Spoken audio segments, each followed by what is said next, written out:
Halo para investor wawasan cerdas. Saya tahu, belakangan ini buka aplikasi sekuritas itu rasanya agak bikin deg-degan ya. Gimana enggak, layarnya merah semua. Wajar banget kalau rasa cemas itu mulai muncul. Nah, pertanyaan terbesarnya sekarang, ini harus gimana? Apa waktunya jual semua, cut loss, selamatkan yang tersisa? Eits, tunggu dulu. Sebelum kita panik pencet tombol jual, yuk kita mundur selangkah. Daripada kita main tebak-tebakan, gimana kalau kita cari jawaban dari data sejarah pasar modal kita sendiri? Oke, ini dia agenda kita. Kita akan bedah situasinya, lihat anatomi penurunannya, kita bandingin sama krisis-krisis sebelumnya, dan yang paling penting, kita akan susun strategi paling cerdas buat Anda. Siap? Yuk kita mulai. Baik, mari kita langsung masuk ke intinya. Pertama-tama, kita harus tahu dulu, sebenarnya kita ini lagi ada di posisi mana sih? Kita lihat angkanya langsung ya. Nah, ini dia biang kerok kecemasan kita. Indeks harga saham gabungan atau IHSG itu sudah terkoreksi sebesar 22,7%. Anjlok dari puncaknya di 9.174 ke level 7.137. Angka yang, ya jujur aja, cukup signifikan. Tapi coba deh kita lihat dari sisi lain. Ini bisa jadi sedikit melegakan. Kalau dari awal tahun sampai sekarang penurunan portofolio Anda itu di bawah 22,7%, artinya selamat, Anda sebenarnya lagi outperform pasar. Jadi, Anda nggak cuma nggak sendirian, performa Anda bahkan mungkin lebih baik dari yang Anda kira. Terus, penurunan segede ini artinya kiamat gitu? Belum tentu. Kalau kita lihat sejarah IHSG selama 43 tahun terakhir, setiap penurunan itu punya polanya sendiri. Ada kategorinya. Ini bukan kejadian acak. Nah, ini petanya. Koreksi di bawah 20% itu biasa, sehat malah. Di atas 35% itu market crash, brutal tapi jarang. Dan di atas 50% itu udah systemic collapse. Sekarang, dengan minus 22,7%, kita itu ada di fase bear market. Dan tahu nggak, fase kayak gini menurut sejarah ya, terjadi kira-kira setiap 5 tahun sekali. Jadi yang kita alami ini sebetulnya bagian dari siklus pasar yang normal. Tapi ketakutan terbesar kita kan pastinya jangan-jangan ini bakal jadi kayak krisis 98 atau 2008. Nah, untuk menjawab itu, kita nggak bisa pakai perasaan. Kita harus lihat data. Kita harus bedah fundamental makroekonomi kita. Lihat deh tabel ini. Bedanya itu, ya ampun kayak langit sama bumi. Rasio utang kita ke PDB dulu 120%, sekarang cuma sekitar 40%. Aman banget. Cadangan devisa sekarang 2 kali lipat lebih kuat. Dan yang paling krusial, lihat NPL perbankan. Dulu 50%, setengah kredit itu macet makanya bank pada ambruk. Sekarang cuma 3%, sangat terkendali. Jadi jelas ya, fondasi ekonomi kita sekarang itu udah kayak benteng. Oke, terus gimana dengan ancaman dari luar? Apa ini mirip krisis 2008? Jawabannya, beda banget. Krisis 2008 itu pemicunya utang properti yang beracun. Nah, kalau rally pasar di Amerika belakangan ini, itu didorong oleh fenomena AI yang sumber dananya itu dari ekuitas dan kas beneran dari raksasa teknologi, bukan dari utang spekulatif. Jadi, fondasinya jauh lebih sehat. Sekarang, saya mau ajak Anda melihat satu peristiwa yang jarang banget dibahas, tapi percayalah, pelajarannya ini paling relevan untuk kondisi kita sekarang. Coba saya tanya, menurut Anda, kapan koreksi IHSG paling dalam sepanjang sejarah? Mungkin langsung kepikiran 98? Atau 2008? Atau pas pandemi 2020 kemarin? Jawabannya mungkin bakal bikin Anda kaget. Bukan 98, bukan 2008. Kehancuran terdalam IHSG itu terjadi di tahun 1991. Indeks kita anjlok sampai minus 67%. Pemicunya waktu itu kebijakan moneter super ketat yang dikenal dengan nama Gebiar Sumarlin. Tapi ini dia bagian yang paling gilanya. Walaupun bursa saham hancur lebur, di tahun yang sama, ekonomi real kita, PDB kita, itu masih bisa tumbuh positif 6,9%. Sehat banget kan? Nah, ini dia pelajaran emasnya. Kehancuran pasar saham ternyata nggak selalu berarti kehancuran ekonomi real.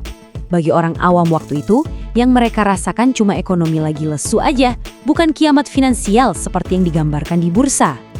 Ada satu lagi alasan kenapa kita sekarang bisa lebih tenang. Struktur pasar kita hari ini jauh lebih kuat.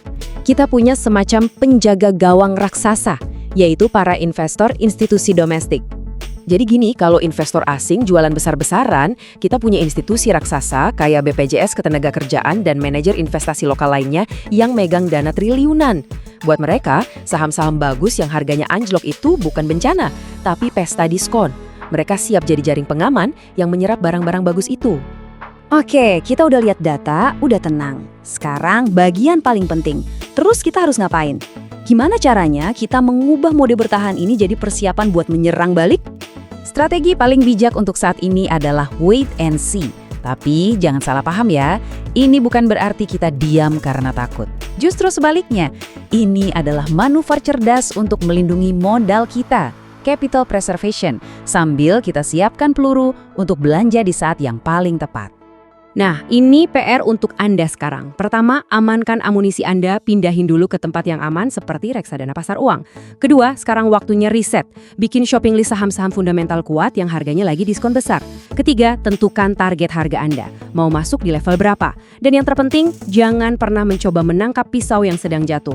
Sabar dan disiplin, itu adalah mantra kita sekarang. Ingat selalu hukum abadi pasar. Momen-momen seperti inilah saat terjadinya transfer kekayaan terbesar. Dari tangan investor yang panik dan emosional ke kantong investor yang tetap tenang, rasional, dan sabar. Jadi, kesimpulannya simpel aja. Data menunjukkan kemungkinan krisis sistemik itu kecil.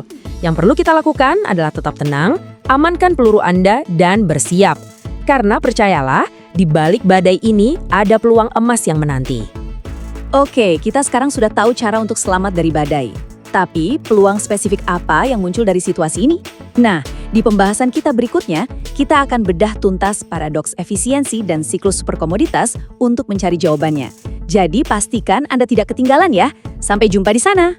Halo, ketemu lagi. Di pembahasan kita yang kemarin, kita udah ngobrolin soal badai IHSG 2026 yang bikin banyak dari kita ya lumayan deg-degan lah. Tapi, gimana kalau saya bilang, di tengah-tengah badai itu justru ada sebuah harta karun raksasa yang gak banyak orang lihat. Hari ini kita bakal buka petanya bareng-bareng. Ini adalah sebuah strategi buat investor cerdas yang mau mengubah kepanikan pasar jadi keuntungan. Saya ngerti banget, lihat portofolio isinya merah semua, itu rasanya nggak enak, panik di mana-mana. Pertanyaan terbesarnya sekarang, terus kita harus gimana? Jual semua? Atau jangan-jangan justru di bawah reruntuhan inilah harta karunnya terkubur? Yuk kita mulai gali lebih dalam? Nah, ini dia rute perjalanan kita hari ini. Kita bakal mulai dari ngintip peluang yang tersembunyi, terus kita mundur 120 tahun buat lihat sebuah anomali gila. Kita juga akan coba pahami sebuah paradoks yang bisa ngebalikin logika, sampai akhirnya kita rancang strategi jaring buat nangkap harta karunnya. Oke, jadi gini, sementara mayoritas investor lagi pusing liatin saham-saham yang anjlok, ada sebuah lembaga riset investasi global yang namanya Goehring and Rosenzweig, kita sebut aja GNR, yang nemuin ada pergeseran kayak lempeng tektonik raksasa gitu yang nggak disadari sama pasar. Poin kuncinya tuh di sini. Buat Anda yang sekarang mungkin lagi pegang cash, lagi nunggu momen yang pas, GNR bilang, tempat paling rasional sekaligus ladang harta karun buat 1 dekade ke depan itu ada di sektor sumber daya alam dan infrastruktur fisik. Dan supaya kita benar-benar paham segede apa peluang ini, kita nggak bisa cuma lihat grafik setahun 2 tahun terakhir. Nggak cukup. Kita perlu mundur jauh ke belakang, lihat sejarah valuasi aset selama lebih dari 1 abad. Betul, 120 tahun. Ini bukan angka main-main. GNR ngumpulin data valuasi indeks komoditas global, minyak, logam, pangan, dan mereka bandingin sama indeks saham Dow Jones selama 120 tahun. Hasilnya benar-benar mengejutkan. Sebuah anomali. Coba resapi dulu kalimat ini. Ini bukan sekedar murah. Ini adalah valuasi termurah dalam 120 tahun sejarah pasar modern. Belum pernah komoditas dihargai semurah ini dibandingin sama saham. Ibaratnya, pendulum valuasi itu udah berayun ke titik paling ekstrim yang jarang banget terjadi. Terus kok bisa sampai semurah ini? Ternyata ada 3 faktor yang menciptakan badai sempurna. Pertama, siklus modal. Bertahun-tahun, sektor komoditas ini kekurangan investasi. Duitnya lari ke sektor lain. Kedua, tren ESG yang bikin bank-bank jadi ragu buat mendanai tambang baru. Dan yang paling baru, guncangan geopolitik yang motong jalur pasokan penting. Jadi intinya gini, pasokan di dunia nyata itu seret banget, sementara permintaannya siap-siap meledak. Loh, tunggu dulu. Mungkin ada yang mikir gitu. Bukankah dunia lagi beralih ke teknologi hijau yang lebih efisien? Mobil listrik, chip canggih, harusnya permintaan komoditas turun dong. Nah, disinilah letak keseruannya. Ada sebuah paradoks ekonomi dari tahun 1865 yang bakal memutar balikkan semua logika umum kita. Namanya paradoks Jevons. Gampangnya gini deh, contoh klasiknya itu mesin uap di Inggris. Dulu, waktu ditemuin mesin uap yang lebih hemat batu bara, semua orang mikir, wah, konsumsi batu bara bakal turun nih. Kenyataannya, justru sebaliknya. Karena mesinnya jadi super efisien dan murah dioperasikan, pemakaiannya meledak di mana-mana. Konsumsi batu bara malah meroket. Dan ini persis banget sama apa yang terjadi sekarang. Kita pikir mobil listrik itu irit ya kan? Padahal satu mobil listrik itu butuh tembaga 3-4 kali lipat lebih banyak daripada mobil bensin biasa. Kita pikir chip AI yang canggih itu hemat listrik, ternyata pusat data AI yang dibangun darinya itu nyedot listrik dalam jumlah yang nggak masuk akal, 24 jam non-stop. Jadi, efisiensi teknologi justru memicu ledakan konsumsi. Oke, teorinya udah dapet nih. Sekarang kita masuk ke bagian yang paling penting. Di mana tepatnya harta karun itu berada? Sektor mana aja sih yang kira-kira bakal jadi pemenang di siklus super ini? Pemenang utamanya menurut GNR adalah uranium. Loh, kok uranium? Gini, pusat data AI itu butuh listrik yang stabil, nyala terus siang dan malam. Sesuatu yang nggak bisa dipenuhi sama tenaga surya atau angin. Mau nggak mau dunia harus balik lagi ke nuklir. Nah, di sisi lain, pasokan uranium lagi defisit parah. Ini resep yang sempurna buat sebuah super cycle. Selanjutnya, infrastruktur. Paradoks Jevons juga berlaku buat data. Karena kompresi data makin efisien, kita jadi makin boros pakai AI dan streaming video resolusi tinggi. Siapa yang paling untung? Ya, pemilik menara telekomunikasi. Mereka ini ibarat jalan tolnya data. Ini investasi defensif yang cerdas banget. Nah, catat nih.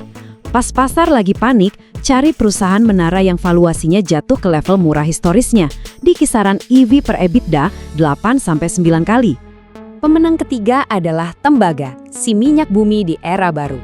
Perannya buat nganterin listrik ke mobil listrik dan pusat data itu nggak bisa digantiin. Masalahnya, pasokan tembaga itu kaku banget. Butuh 10-15 tahun buat buka satu tambang baru. Jadi, pas pasar nanti banting harga saham produsen tembaga besar, sampai PBV-nya nyentuh level krisis di 1,0-1,5 kali, disitulah letak margin of safety yang tebel banget. Tapi tunggu dulu. Penting buat diingat ya, nggak semua komoditas itu bakal naik barengan. Analisis GNR ini ngasih satu peringatan penting, semacam sinyal jual buat satu logam mulia yang populer banget. Coba lihat grafik ini. Lebih dari separuh permintaan perak itu datangnya dari industri dan manufaktur. Artinya apa? Perak itu bukan aset safe haven murni kayak emas. Harganya itu sangat bergantung sama siklus industri. Jadi, kalau nanti resesi global beneran terjadi dan aktivitas pabrik melambat, ya harga perak berisiko besar buat ikut keseret jatuh. Oke, kita udah lihat gambaran besarnya. Dari anomali 120 tahun sampai siapa aja pemenangnya. Sekarang, yuk kita rangkum semua ini jadi sebuah strategi yang jelas dan bisa langsung kita terapkan. Strateginya simple banget, tapi kuat. Pertama, miliki keyakinan. Sadari kalau kita ini ada di sebuah titik balik bersejarah. Kedua, kerjain PR-nya. Buat watchlist perusahaan tembaga dan menara terbaik dari sekarang. Ketiga, siapkan amunisi. Siapin dana Anda dan yang paling penting, sabar. Sabar nunggu buat nyerok pas kepanikan pasar ngasih kita diskon besar-besaran. Nah, ini dia pola pikir yang harus kita punya. Jangan lari dari krisis pasar. Sebaliknya, kita sambut krisis ini sebagai kesempatan langkah yang dikasih sama sejarah. Karena saat valuasi diobral murah, disitulah harta karun pasar modal yang sesungguhnya tersembunyi. Oke, setelah kita tahu di mana harus mencari harta karunnya, pertanyaan selanjutnya kan, gimana caranya kita ngikutin aliran uang yang besar? Nah, di pembahasan berikutnya, kita akan bongkar cheat code yang dipakai dana-dana asing dan gimana caranya mereka bisa dapat miliaran rupiah cuma dari peristiwa rebalancing indeks global. Jangan sampai ketinggalan ya! Halo semuanya, selamat datang kembali. Hari ini kita bakal bongkar sesuatu yang, jujur aja, ini kayak cheat code di pasar saham. Kita bakal intip sebuah momen di mana kita bisa lihat dengan jelas kemana uang triliunan dari bandar asing bakal mengalir. Dan yang paling penting, kita bisa ikut menunggangi gelombangnya. Gimana, siap? Oke, kita langsung mulai aja. Oke, kalau di pembahasan kita sebelumnya soal siklus super komoditas, kan kita banyak ngobrolin soal strategi bertahan ya. Sabar, kumpulin aset buat jangka panjang. Nah, hari ini kita putar balik strateginya. Lupakan dulu bertahan, sekarang saatnya kita menyerang. Kita cari cuan kilat. Ini dia peta jalan kita hari ini. Pertama, kita bahas dulu apa sih harta karun yang kita incar ini. Terus kita bongkar petanya, kita bedah gimana mesin pembeli paksa ini bekerja. Nah, yang paling penting nih, ada anomali kalender bursa yang jadi kuncinya. Setelah itu, kita susun strategi buat curi start, dan pastinya, saya kasih peringatan penting di akhir. Langsung aja kita mulai dari yang pertama. Begini, bahkan waktu pasar lagi sepi atau merah sekalipun, sebetulnya selalu ada kantong-kantong keuntungan. Peluang cepat yang sama sekali nggak peduli sama sentimen pasar secara umum. Nah, ini yang namanya event-driven trading. Dan kebetulan banget, sebuah dokumen bocoran. Tapi ini bocoran resmi ya, baru aja keluar dari institusi global. Dan ini membuka satu pintu peluang yang sangat-sangat jelas buat kita. Jadi, apa sih peta harta karun ini? Ini dia. Sebuah dokumen yang baru aja dirilis Jumat lalu, tanggal 13 Maret 2026. Yang ngeluarin lembaga bernama Market Factor atau MVIs. Kelihatannya dokumen biasa ya. Tapi jangan salah, ini adalah hasil review kuartalan yang ditunggu-tunggu banget sama para manajer investasi raksasa di seluruh dunia. Mereka yang megang dana triliunan rupiah. Fokus kita ada di indeks yang satu ini. MVIs Global Junior Gold Miners Index. Mungkin namanya terdengar rumit, tapi intinya sederhana. Kenapa ini penting banget? Karena indeks ini adalah kiblatnya. Ini adalah acuan buat sebuah produk investasi raksasa di Amerika, yaitu ETF dengan kode GDXJ. Apapun yang ada di indeks ini, ETF itu wajib ikut. Nah, seberapa raksasa ETF ini? Coba lihat angkanya. Dana kelolanya atau asset under management itu mencapai 12,1 miliar dolar Amerika. Kalau kita jadiin rupiah, itu sekitar 187,5 triliun rupiah. Bukan main-main, ini skala uang yang lagi kita omongin sekarang. Setiap 3 bulan, isi dari indeks ini diupdate, dirombak. Ada yang masuk, ada yang keluar. Dan disinilah kejutannya. Coba lihat tabel ini. 2 perusahaan tambang emas dari Indonesia, dari bursa kita, yaitu Arcih Indonesia atau ARCI, dan J Resources atau PSAB, resmi masuk jadi anggota baru indeks ini. Sementara di saat yang sama, ada pemain global yang malah ditendang keluar. Ini sinyalnya jelas banget.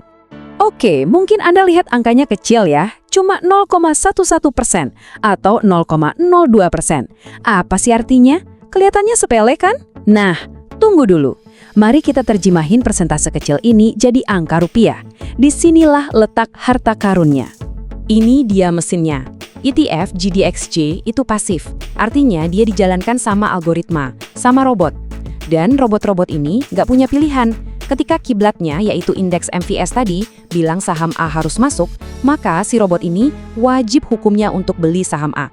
Nggak peduli harga sahamnya lagi mahal, nggak peduli pasar lagi jelek, pokoknya wajib beli. Inilah yang kita sebut passive forced buying, pembelian paksa. Sekarang kita hitung-hitungan. Tadi dana totalnya kan 187,5 triliun. Saham ARCI dapat jatah 0,11%. Artinya apa?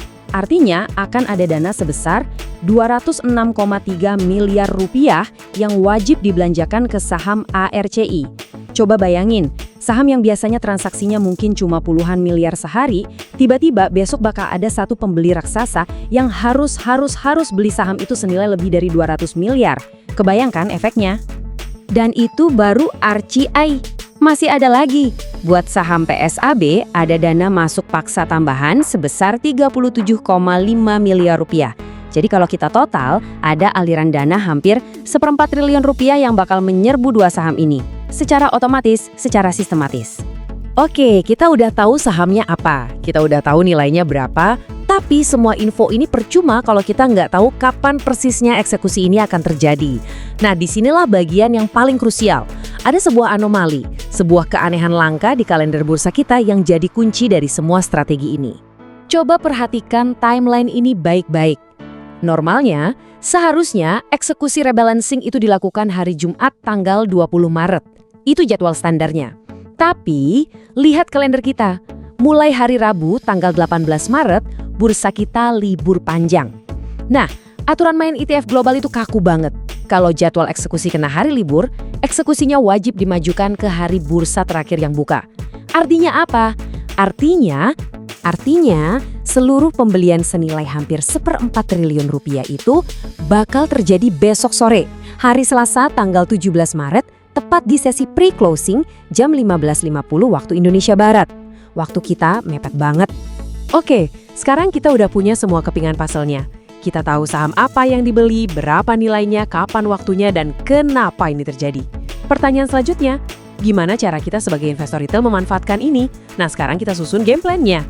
Strateginya simple, sering disebut juga front running atau curi start. Langkah pertama, kumpulin barangnya. Beli saham Archie atau PSAB sebelum kejadian. Kedua, siap-siap. Pasang kuda-kuda pas sesi pre-closing besok sore jam 15.50. Ini sesi penentuan harga tutup. Nah, langkah ketiga dan ini yang paling penting, eksekusi. Pas harga melonjak karena si robot asing lagi borong gila-gilaan, kita langsung jual saham kita ke mereka. Kita jadi penjualnya, mereka pembelinya. Tapi ada satu aturan emas, satu hukum besi yang gak boleh dilanggar. Jangan pernah pegang saham ini lewat dari momen rebalancing-nya. Kenapa? Logikanya sederhana. Setelah si pembeli raksasa ini selesai belanja dan pergi, siapa lagi yang mau beli di harga tinggi? Yang ada, semua orang yang udah untung bakal jualan. Dan harganya, ya Anda tahu sendiri, kemungkinan besar bakal langsung turun. Jadi, cuma ada dua kemungkinan hasil di sini. Cuma dua. Anda jadi pemenang yang berhasil ngejual di harga puncak ke dana asing itu, atau Anda jadi tukang cuci piring. Orang yang telat jual, yang nyangkut pegang barang pas harganya anjlok setelah liburan, sementara yang lain udah pesta pora. Pilihannya jelas kan? Jadi, kesimpulannya begini. Di saat pasar mungkin lagi adem ayem atau nggak jelas arahnya, peluang-peluang taktis kayak gini bisa jadi uang jajan yang lumayan banget. Anggap aja ini cara kita cari keuntungan jangka pendek dari cara kerja algoritma global sambil kita tetap sabar nungguin investasi fundamental jangka panjang kita berbuah manis. Jadi, saya tinggalin Anda dengan satu pertanyaan terakhir. Di tengah pasar yang lagi lambat begini, apa kita bisa ngelewatin gitu aja sebuah peluang cuan yang secara sistematis udah dirancang oleh algoritma global? Sesuatu yang hampir pasti terjadi? Oke, sebelum kita tutup, seperti biasa, disclaimer dulu. Semua pembahasan ini tujuannya murni untuk edukasi ya. Ini bukan ajakan untuk membeli atau menjual saham apapun.